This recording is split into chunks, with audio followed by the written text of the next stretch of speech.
We begin with a question. Why do we worship the mortgage?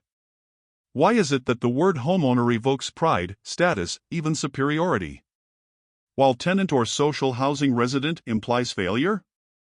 Why, in our modern societies, do we measure success by the debt we have secured? Let me be clear. A mortgage is not ownership. A mortgage is a contract of obedience. It is an agreement that says, for the next 25 to 35 years, you will trade your freedom, your flexibility, your surplus time, in exchange for a place you still do not truly own. Because the dirty secret is this: you do not own the land. Even with your so-called freehold, the crown owns the ground beneath your feet. In England, all land belongs ultimately to the monarch. The rest is managed through layers of permission and legal illusion. And if you fail to comply with your contract, the bank will remind you, very quickly, that you are not the owner at all. So why do we chase it? Because the mortgage has become a modern rite of passage. It is the discipline of the middle class, a tool of regulation disguised as achievement.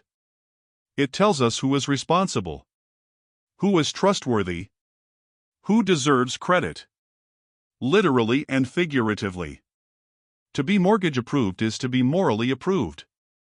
And yet, let us not forget how recent this invention is. As recently as 70 years ago, the vast majority of British people lived in social housing, or in rented homes managed by councils, public institutions, or large-scale landlords like the army, police, or banks. Your grandmother's house on a quiet residential street? More than likely, it was once social housing. To rent was not shameful. To be housed was not politicized. Housing was infrastructure, not identity. But then came the shift. With the right to buy. With deregulation. With the narrative of ownership as freedom. We were sold a new morality. To own is to succeed. To rent is to fail.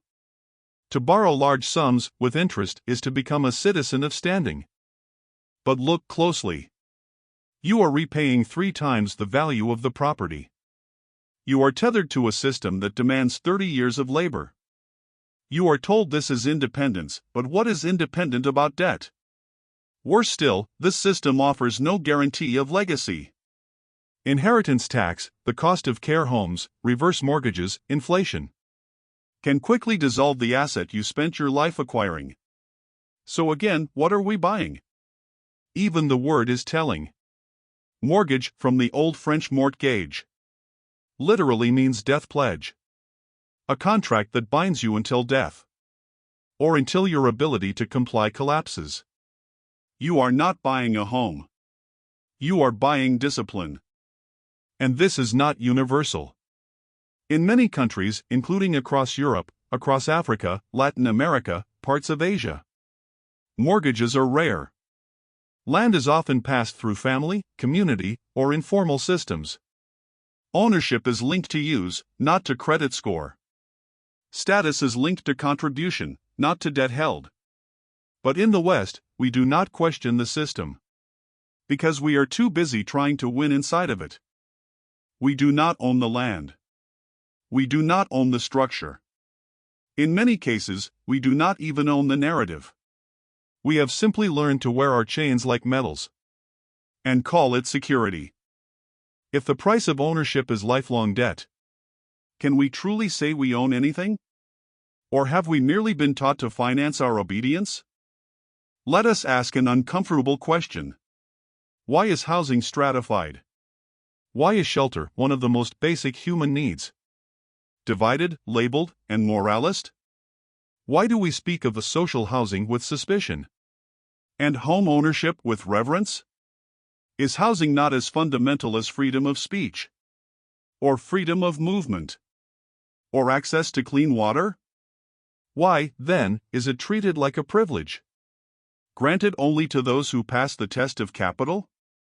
We are told that social housing is a burden, a cost, a last resort. We are told that to own is to be respectable, and to rent is to be dependent. That to live in a council flat is shameful. But to live in an overpriced box you don't fully own is status. But these are not truths.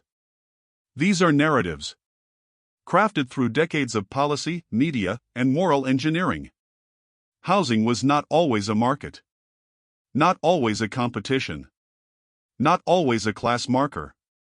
There was a time, not long ago, when the provision of housing was seen as a duty. The state built homes for returning soldiers, for nurses, for railway workers, for miners. It was not welfare, it was infrastructure. You didn't ask if the road or hospital was for the poor. It simply existed, because society required it. So why did we allow housing to be removed from that logic? The answer lies not in economics, but in ideology. To stratify housing is to stratify people. To label homes as affordable, luxury, executive, or council is to train us to accept our place, to know where we belong, and more importantly, where we don't. It creates an internalized social map. This side of the street is respectable. That block over there, avoid it. These people deserve. Those people drain. And suddenly, architecture becomes caste. Some will say, to expect free housing is utopian. But is it? Is it utopian to suggest that every human being should have access to clean, safe shelter? In the same way they expect access to roads, schools, and safety? Or is it only utopian because it threatens the status games that keep the rest of the system afloat? Of course, one must be careful. Speak of guaranteed housing and you will be accused of socialism. Speak of rights instead of merit, and you risk being called a dreamer or worse. But let us be honest. What is so dangerous about common sense? What is so radical about imagining a society where the quality of your housing does not determine the quality of your life? Foucault reminds us that power is not just repressive.